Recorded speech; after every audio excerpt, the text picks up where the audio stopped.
Russell Wilson, 4 turnovers against the Bills. 3 of his last 4 games, he's had multiple turnovers. What are you seeing from Russ, and why isn't he cooking anymore?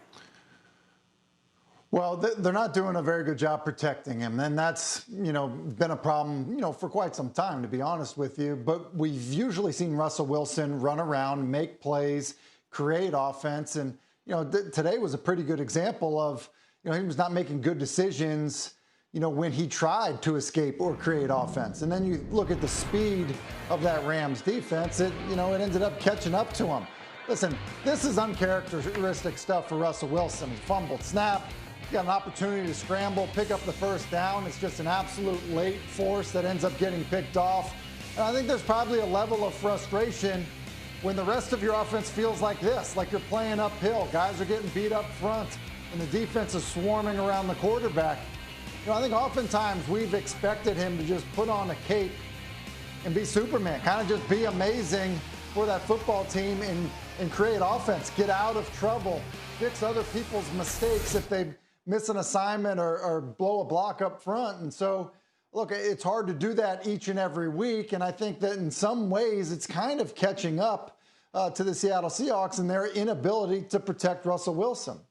How much do you agree with that maybe the offense is gripping a bit to overcome the Seahawks D that has been an F? Well, I mean, you said it correctly. That's their Achilles heel. Their defense can't stop anybody, and their secondary's poor. They don't really put much pressure on the quarterback. So when you have a defense that's at the bottom of the league in basically every category, your offense has to press and know, hey, look, we got to go out here. We have to score every single possession if we want to be in this game, because we know when the defense goes on the field, they're going to be able, the other team's going to march the ball down the field, score, and we got to go out there and we got to match that. So when I watch the Seattle defense, it's like they don't really have an identity. They're not the Legion of Boom anymore. You can't rely on what they used to be.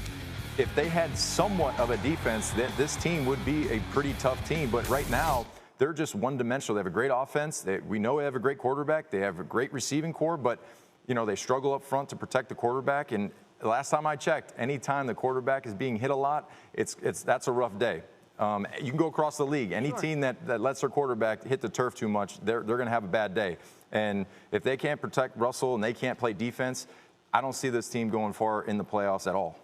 As we start to wrap up Week 10, we still have a couple of games left. Is your biggest takeaway so far? I really don't know who the best teams are. Like, who's the best team? Like, it's like a seesaw. It goes back and forth. You're expecting one team to be just dynamite, and they go out there and they don't look great at all. And then, like Tampa, last week they look absolutely terrible. Then they come out and they have 500 yards offense, and Tom looks amazing. So it's like, it's Jekyll and Hyde. What do we have here? So right now, I don't know who the best team is. And some people are going to say, what are you talking about? The Steelers are 9-0. I still don't know if they're the best team. I don't know. So we'll find out in the next few weeks. What do you see, though, from them? I mean, they're getting contributions from every side of the ball. They've got one of the more dominant defenses, in particular against the rush. Big Ben's doing just enough. Like, what else do you need, Nick? And they're undefeated. I mean, we're talking about practice. We're talking about that. Okay, so these are practice games. Okay. No, so when you look at this game, you look at the Bengals, it's like, okay, the Bengals aren't really a test. I want to see some good tests. I want to see a great test. And the Ravens, I feel in a couple weeks are going to be that great test. And tonight we'll see them against the Patriots. So beating the Ravens a couple of weeks ago, not I want to see it towards the end of the season, because the pressure is mounting on the Steelers. That 9-0 is pressure. You just heard it. Like, how does it feel to be 9-0? And everybody in that locker room is being asked that question. So eventually that pressure is going to weigh on them. Okay, Tim, what's your biggest takeaway from Week 10 so far?